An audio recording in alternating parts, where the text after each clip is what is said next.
الکریم اما بعد، محترم بزرگوں اور دوستوں،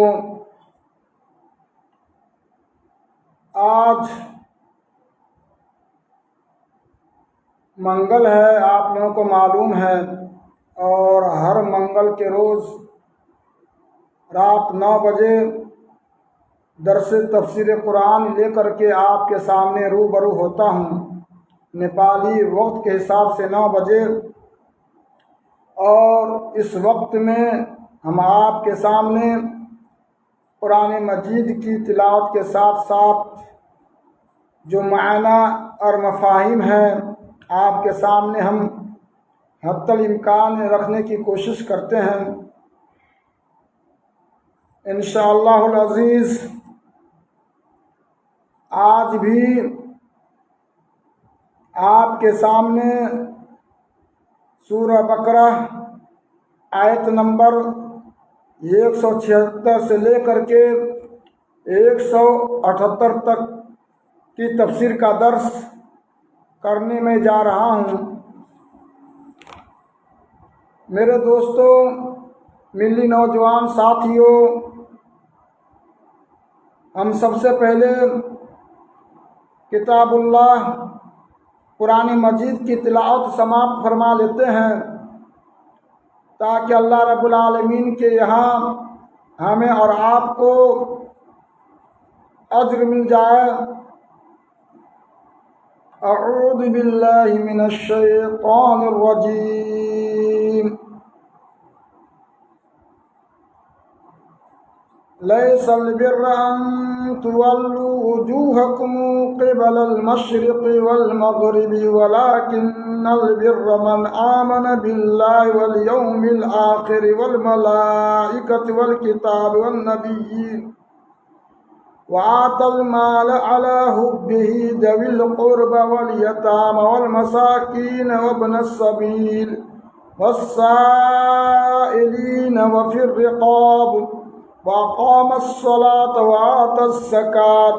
والموفون بعهدهم إذا عاهدوا والصابرين في البأساء والضراء وحين البأس أولئك الذين صدقوا وأولئك هم المتقون۔ يا أيها الذين آمنوا كتب عليكم القصاص في القتلى الحر بالحر والعبد بالعبد والأنثى بالأنثى، فمن عوفي له من أخيه شيء فاتباع بالمعروف وأداء إليه بإحسان، ذلك تخفيف من ربكم ورحمة، فمن اعتدى بعد ذلك فله عذاب أليم۔ وَلَكُمْ فِي الْقِصَاصِ حَيَاةٌ يَا أُولِي الْأَلْبَابِ لَعَلَّكُمْ تَتَّقُونَ۔ محترم بزرگوں اور دوستوں، ہم نے آپ کے سامنے قرآن مجید کی تلاوت آیت نمبر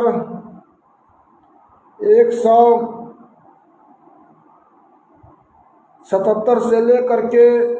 179 تک کی تلاوت کی ہے۔ انشاءاللہ العزیز انہی آیتوں کی تفسیر کا درس آپ کے سامنے میں رکھوں گا۔ اللہ رب العالمین قرآن پاک کے اندر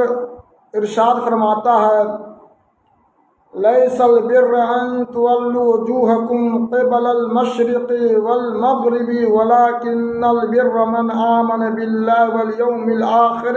والملائکۃ والکتاب والنبیین۔ نیکی یہ نہیں ہے کہ تم اپنا چہرہ مشرق اور مغرب کی طرف کر لو، لیکن حقیقت میں نیکی کا وہ کام ہے جس نے اللہ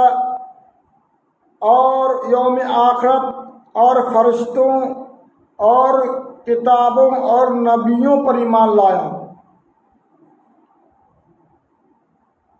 یہ آیت کریمہ اس وقت نازل ہوئی جب اللہ رب العالمین نے تحویل قبلہ کا حکم دیا کہ بیت المقدس کو چھوڑ کر خانہ کعبہ کو قبلہ بنا لیا جائے، اور اللہ رب العالمین نے اس کا حکم دیا نبی صلی اللہ تعالی علیہ وسلم کو۔ تو اہل کتاب نصارہ اور یہودی بہت زیادہ باتیں کرنے لگے، آپس میں چینی گوئیاں کرنے لگے، بہت زیادہ باتیں کرنے لگے۔ تب اللہ رب العالمین نے یہ کہا کہ چہرہ پورب اور پچھم کی طرف کر لینا یہ کوئی نیکی کا کام نہیں ہے۔ یہودیوں کا قبلہ، یہودی لوگ پورب کی طرف قبلہ بنا کر کے نماز کی ادائیگی کرتے ہیں، اور نصارہ مغرب کی طرف۔ تو اللہ رب العالمین نے اصل جو نیکی بتلایا، کہا کہ ایمان اصل نیکی ہے۔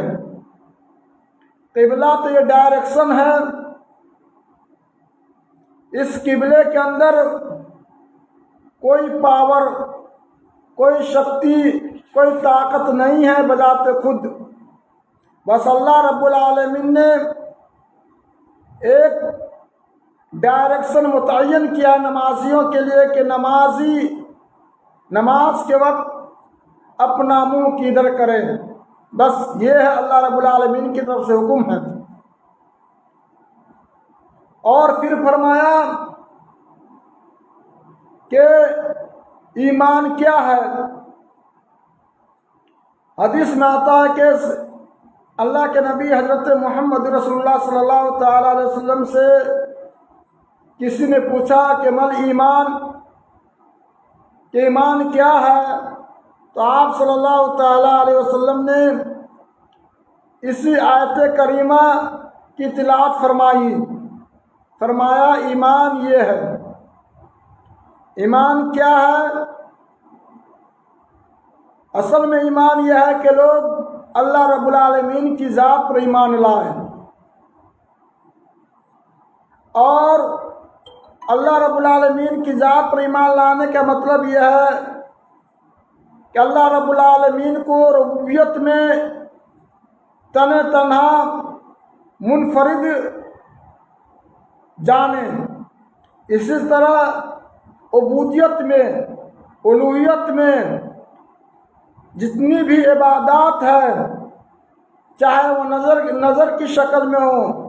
ذبح کی شکل میں ہو، روزے کی شکل میں ہو، نماز کی شکل میں ہو، حج کی شکل میں ہو، یہ ساری عبادتیں تنہا اللہ رب العالمین کے لیے کی جائیں۔ اس کے بعد اللہ رب العالمین کے بہت سارے نام ہیں، اسماء و صفات ہیں، وَلِلَّهِ الْأَسْمَاءُ الْحُسْنَى فَادْعُوهُ بِهَا۔ اللہ رب العالمین کے بہترین نام ہیں، بہت سے نام ہیں، اچھے نام ہیں، اچھی صفاتیں ہیں۔ تو بلا تعویل، بلا تعطیل، بلا تمثیل، بلا تکییف ان صفاتوں پر ایمان لا جائے۔ کیا مطلب؟ بلا تعویل یعنی اللہ رب العالمین نے قرآن مجید کے اندر جن صفاتوں کو، جن اسماءوں کو ذکر کیا ہے، ان اسماء کا جو حقیقی معنی ہے وہی معنی مراد لیا جائے، اس معنی کی تعویل نہ کیا جائے۔ جیسا کہ بعض لوگ اللہ رب العالمین اپنی صفات کے بارے میں بتاتے ہیں کہ اللہ رب العالمین کا ہاتھ ہے، تو بعض لوگ اس ہاتھ کا معنی ید کا معنی جو حقیقی معنی ہاتھ ہوتا ہے، اس ہاتھ کا معنی نہ لے کر کے معنی میں تعویل کر کے وہ قبضہ قدرت مراد لیتا ہے۔ اسی طرح سے بہت سارے لوگ جو حقیقی معنی ہے اس معنی کو چھوڑ کر کے دوسرا معنی اختیار کرتے ہیں، یہ تعویل ہے۔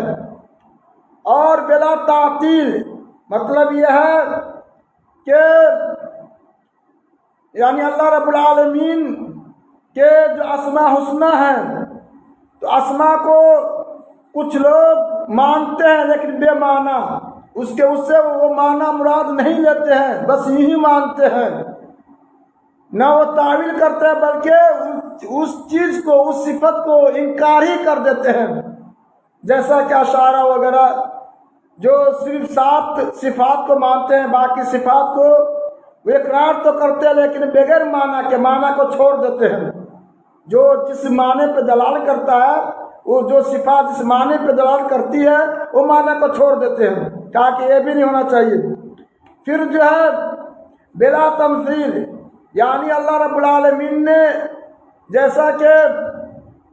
اپنی صفت رحیم بتلایا تو کہا کہ اور ایک مخلوق کی بھی صفت رحیم ہے۔ نبی صلی اللہ علیہ وسلم کے بارے میں کہا کہ وہ غفور الرحیم ہے، نبی کے بارے میں صفت بتلائی، یا مومنوں کے بارے میں صفت جو ہے بتلائی رحیم کی، تو کہا کہ اس مومن کی طرح وہ رحیم نہیں ہے، بلکہ بغیر تمثیل کیے ہوئے، بغیر مثال بیان کیے کہ اس جیسا رحیم، اس طرح کے رحیم، اس طرح سے رحمت والے، یہ سب کرنے کی بات نہیں ہے، بلکہ بلا تمثیل بیان کیے ہوئے، اس لیے کہ کچھ لوگوں نے جو گمراہ ہو گیا مشبہ ہے، آخر یہی وجہ سے جو معطلہ ہے، جو گمراہ ہو گیا، یہی وجہ سے کہا کہ اگر ہم جو ہے اگر کسی سمیع بصیر کو اگر مانتے ہیں تو انسان بھی سننے والا ہے، گویا کہ انسان جو ہے وہ سن رہا ہے اور دیکھ رہا ہے، گویا کہ مثال یہ واقعہ ہو جائے، یہ مثال دینا ہو جائے گا، اس لیے انہوں نے جو ہے اس کو چھوڑ دیا، انکاری کر دیا، سمیع بصیر جو اللہ رب العالمین کی صفات ہے انکاری کر دیا۔ تو کہا کہ اس طرح سے نہیں ہونی چاہیے، یعنی کہ بلا تمثیل۔ اسی طرح سے بلا تکییف کہ اللہ رب العالمین غفور الرحیم ہے، معاف کرنے والا ہے، رحم کرنے والا ہے، کس طرح سے معاف کرنے والا ہے، کیسے معاف کرنے والا ہے، یعنی اس طرح سے ان چیزوں کا ذکر نہ کرے، کیفیت بیان نہ کرے، تو یہ اسماء و صفات ہے، یعنی اللہ رب العالمین کے جو اسماء صفات ہے ان صفاتوں پر ایمان لائے بلا تعویل، بلا تعطیل، بلا تمثیل، بلا تکییف۔ اس کے بعد فرمایا اللہ رب العالمین نے کہ ایمان کہ آخرت پہ ایمان لائے، کہ اللہ رب العالمین نے تمام انسانوں کو پیدا کیا ہے، کس لیے پیدا کیا ہے؟ آزمانے کے لیے، امتحان لینے کے لیے، پھر اللہ رب العالمین موت دے گا اور یعنی بروز قیامت قائم کرے گا، قیامت کا دین قائم کرے گا، اس لیے قائم کرے گا تاکہ بندوں کے درمیان انصاف کیا جائے، جس نے برائی کی ہو اس کو برائی کا بدلہ دیا جائے، جس نے نیکی کی ہو اس کو نیکی کا بدلہ دیا جائے۔ تو عدل قائم کرنے کے لیے اللہ رب العالمین قیامت برپا کرے گا، قیامت قائم کرے گا، تو یہ یوم آخرت پہ ایمان ہونا چاہیے۔ اس کے بعد میں فرمایا کہ اصل ایمان کیا ہے، تو فرشتوں پہ ایمان لائے، یعنی اللہ رب العالمین نے ایک ایسی مخلوق کو بنایا ہے جس کو نور سے بنایا ہے، انسان اس کو دیکھ نہیں سکتا، کوئی بھی آدمی دیکھ نہیں سکتا اس کو، مخلوق میں سے اللہ رب العالمین کسی کو دکھا دے وہ الگ بات ہے، جیسا کہ جبرائیل علیہ السلام کو نبی صلی اللہ علیہ وسلم کو جبرائیل کی رؤیت ہو گئی، یعنی جبرائیل کو دیکھے یہ الگ بات ہے۔ پھر ان فرشتوں کو فرشتہ ہی سمجھا جائے، اس کو پاور والا نہ سمجھا جائے، اس کو طاقتور نہ سمجھا جائے، جس کی وجہ سے اس کی پوجا نہ ہو، اس کی عبادت نہ ہو۔ بہت سارے لوگ فرشتوں کو پاور والا سمجھتے ہیں تو فرشتوں کی ہی عبادت کرنے لگتے ہیں، حالانکہ عبادت کے لائق صرف اور صرف اللہ رب العالمین ہے جس نے تمام فرشتوں کو پیدا کیا۔ فرشتہ یعنی دیوتا جس کو کہتے ہیں، یعنی پھر فرشتہ کو جو ہے کچھ لوگ جو ہے کفار مشرکین مؤنث سمجھتے تھے، وہ مؤنث نہیں ہے، یعنی مہلا سمجھتے تھے، عورتیں سمجھتے تھے، وہ عورتیں نہیں ہیں، وہ بہت ہی اللہ رب العالمین نے اس کو اپنے کام کے لیے لگایا ہے اور بحسن خوبی اللہ رب العالمین کے کام کو انجام دے رہا ہے۔ یہ فرشتے ہیں، ان فرشتوں کی ذات پر ایمان لائے۔ بعض فرشتے ایسے ہیں جن کا نام قرآن مجید میں ہے، سنت نبویہ میں ہے، چنانچہ ان فرشتوں کے اوپر ان کے نام کے ساتھ ایمان لایا جائے، اور جو کام سونپا گیا ہے اس کام اور نام کے ساتھ اس پہ ایمان لایا جائے۔ جیسا کہ میکائیل علیہ السلام یہ فرشتہ ہے، اللہ رب العالمین نے اس سے یہ امور برسات سونپا ہے کہ کہاں پہ پانی کو نازل کرنا ہے، کہاں پہ برسات برسانا ہے، تو اللہ رب العالمین کی اجازت سے حضرت میکائیل علیہ السلام بارش نازل کرتے ہیں۔ اسی طرح سے جبرائیل علیہ السلام اللہ رب العالمین نے ان کو پیغام پہنچانے کا کام سونپا تھا۔ اب چونکہ نبوت اور رسالت کا دروازہ بند ہو گیا، نبی صلی اللہ علیہ وسلم آخری نبی ہیں، اب جبرائیل علیہ السلام کا آنا بھی بند ہو گیا، تو بہت سارے فرشتے ایسے ہیں جن کو اللہ رب العالمین نے سور پھونکنے کا کام سونپا ہے، جیسا کہ حضرت اسرافیل علیہ السلام بروز قیامت وہ سور پھونکیں گے جس سے لوگ جو کیا کہتے ہیں مر جائیں گے پھر اٹھیں گے، یہ ساری باتیں ہیں۔ تو فرشتوں پر ایمان لائے، اس طرح سے ایمان لائے جس طرح سے کتاب اللہ اور سنت رسول میں ایمان لانے کا مطلب ہے ان کی پوجا، ان کی پرستش نہ ہو، نہ فرشتوں سے مانگا جائے، نہ فرشتوں کی کچھ عبادت کی جائے، بلکہ اللہ رب العالمین سے مانگا جائے، اللہ رب العالمین سے لو لگایا جائے۔ اسی طرح سے فرمایا کہ ایمان کیا ہے، کتابوں پر ایمان لانا۔ اللہ رب العالمین نے انسان کو سمجھانے کے لیے، انسانوں کی ہدایت کے لیے اس لیے زمین پر نبی کے ساتھ کتابیں بھی نازل کی، اور آخری کتاب قرآن مجید ہے۔ اس سے پہلے جو نبی ہے ان پہ کتابوں کا نزول ہوا ہے، اللہ رب العالمین نے کتابیں نازل کی ہیں، جیسا کہ تورات ہے، زبور ہے، انجیل ہے۔ تورات حضرت موسیٰ علیہ السلام پہ اللہ رب العالمین نے کتاب اتاری، انجیل حضرت عیسیٰ علیہ السلام پہ اتاری، اسی طرح سے زبور حضرت داؤد علیہ السلام پہ اللہ رب العالمین نے کتاب اتاری۔ اس طریقے سے اس کے بعد میں جو ہے آخری نبی محمد رسول اللہ صلی اللہ تعالیٰ علیہ وسلم ہے، اس پر اللہ رب العالمین نے آخری کتاب قرآن مجید کو نازل کیا۔ اس کتاب کو نازل کرنے کے بعد باقی جو کتابیں ہیں وہ ساری کتابیں کیا ہے، منسوخ ہو گئی ہوئی ہے، یعنی کہ ان کی وہی بات مانی جائے گی جو قرآن مجید کے مطابق ان کی بات ملتی ہے۔ اگر قرآن مجید کے مخالف ہے تو ان کتابوں کی بات نہیں مانی جائے گی، اس لیے کہ وہ کتاب جو ہے اصلی شکل میں جو ہے محفوظ نہیں ہے، لوگوں نے اس کتاب کے اندر تحریف کر دی، یعنی کہ رد و بدل کر دیا، اپنی اصلی صورت میں محفوظ نہیں ہے، بلکہ قرآن مجید ہی اپنی اصلی صورت میں آج تک محفوظ ہے۔ اللہ رب العالمین نے اس کی حفاظت کی ذمہ داری خود اپنے سر لے رکھی ہے۔ اِنَّا نَحْنُ نَزَّلْنَا الذِّكْرَ وَإِنَّا لَهُ لَحَافِظُونَ۔ اللہ رب العالمین قرآن پاک کے اندر کہتا ہے کہ ہم نے قرآن مجید کو اتارا ہے اور اس کی حفاظت کی ذمہ داری ہمارے ہی سر ہے۔ تو اس طرح سے ایمان لائے۔ اصل ایمان یہ ہے جس طرح سے کتاب اللہ میں ایمان لانے کا ایمان لانے کا حکم ہے، اس کے بعد میں جو ہے فرمایا والنبیین، نبیوں پر ایمان لائے، یعنی کہ نبی اللہ رب العالمین نے نبی کو جو ہے بس نہیں، جیسے نوری مخلوق فرشتوں کی مخلوق بشری مخلوق سے بنا، پھر نبیوں نے جو بات اللہ رب العالمین نے کہی تھی ان باتوں کو پہنچانے میں ذرا سی بخالت سے کام نہیں لیا، بلکہ امانت داری کے ساتھ اللہ رب العالمین کی طرف سے پیغام تعالیٰ علیہ وسلم نے اپنے سنت سے ثابت کیا ہے۔ تو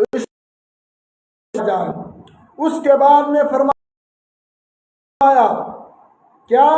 کہ نیکی کیا ہے، وَلَٰكِنَّ الْبِرَّ، اس کے بعد فرمایا کہ نیکی کیا ہے، وَآتَى الْمَالَ عَلَىٰ حُبِّهِ ذَوِي الْقُرْبَىٰ، کہ مال سے شدید محبت ہونے کی وہ ذوی القربا یعنی محبت داروں میں تقسیم کرتے ہیں، مال کو صدقہ نکال کر کے تقسیم کرتے ہیں۔ اس آیت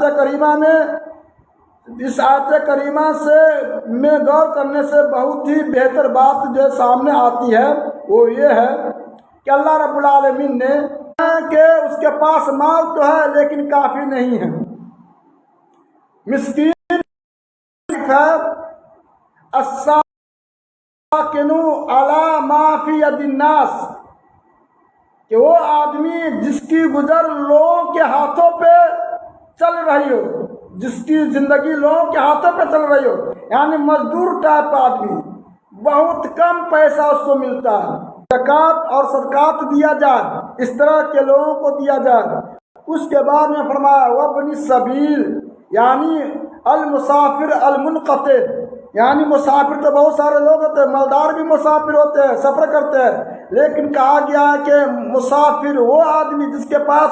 اس وقت مال کچھ بھی نہیں ہے اور نہیں کہیں سے مال آنے کی امید ہے، کہیں سے اٹھا کرو ہم تم کو آزاد کر دیں گے، ہم بیچارے کے پاس مال ہی نہیں ہے، تو زکوٰۃ میں سے جو مال ہوگا اس غلام اس زکوٰۃ کا مال خرچ کیا جائے گا،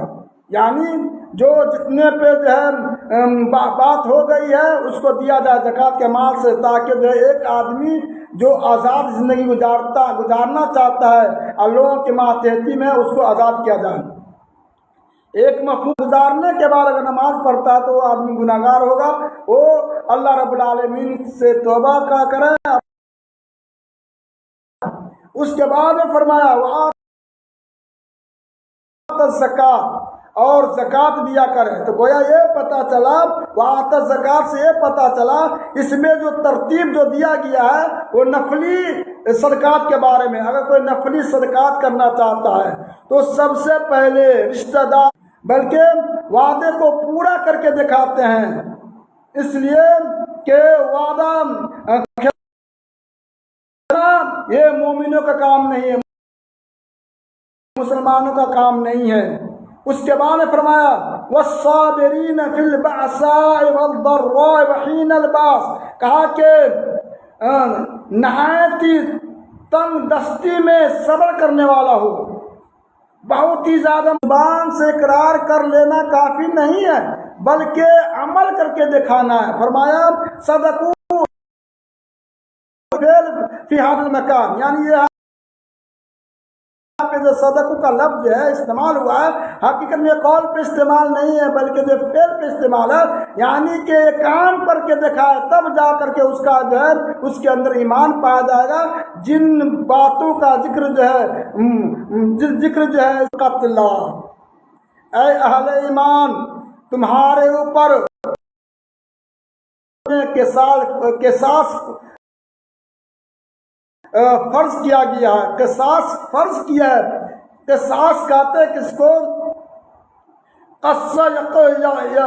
یقص اسرہ، یعنی کہ اتباعہ، یعنی الحر بالحر، یعنی آزاد کے بدلے آزاد، والعبد بالعبد، غلام کے بدلے غلام، والانثى بالانثى، یعنی عورتوں کے بدلے عورت۔ فمن عفی له من اخیہ شیء فاتباع بالمعروف، جس کو اس کے بھائی نے معاف کر دیا ہو تو گویا کہ تہس نہس کر دیتے تھے، یعنی عجیب طرح سے لوگ زندگی گزارتے تھے، ان کے یہاں احترام تھا ہی نہیں، جان کس سے کہتے ہیں، بس ایک جان کے بدلے وہ ہزاروں جان لے لیتے تھے۔ تو گویا کہ یہ سبب نزول ہے، اللہ رب العالمین نے اس آیت کریمہ کو نازل کیا تاکہ قصاص کا مفہوم سمجھا جائے کرے گا۔ اسی طرح سے اگر ایک آدمی قتل کر دیا ہے تو گویا کہ کے اندر بہت ہی بڑا جو ہے سلطان ہے، بادشاہ ہے، یہ نامور شخص ہے، اس کو کیسے قتل کرے؟ تو اس کے بدلے اس کو چھوڑ کر کے 2-4 آدمی کو اس کے بدلے میں قتل کر دیا جائے، یہ نہیں ہونا چاہیے، بلکہ عین جو قاتل ہے اس کو سزا ملنی چاہیے۔ یہ شریعت، یہ سکھلات، یہ شریعت ہے کہ کیا مفہوم ہے کہ آزاد کے بدلے آزاد، یعنی قاتل آزاد ہے تو عین قاتل قتل کیا جائے۔ اسی طرح سے عبد جو ہے، غلام جو ہے، اگر قاتل ہے یا جو ہے مقتول جو غلام ہے، قاتل جو ہے آزاد حر ہے، تو ایسا نہیں ہے کہ کسی غلام کو اس کے بدلے میں قتل کیا جائے، ایسا نہیں۔ یہ مفہوم اس آیت کریمہ کا مفہوم ہے۔ شریعت اسلامیہ کا راستہ اختیار کیا ہے، 3 چیز اختیار کیا ہے۔ کہا کہ یا تو قصاص لو، یا جو ہے للہ دو، اگر یا مقتول کے وارث جو ہے تم کو پیسہ دے رہا ہے دیت، تو دیت قبول کر لو، تمہارے اوپر ہے۔ یہ ساری چیزیں جو ہے شریعت اسلامی نے جو ہے مقرر کر رکھی ہے۔ اس کے بعد میں فرمایا مسئلہ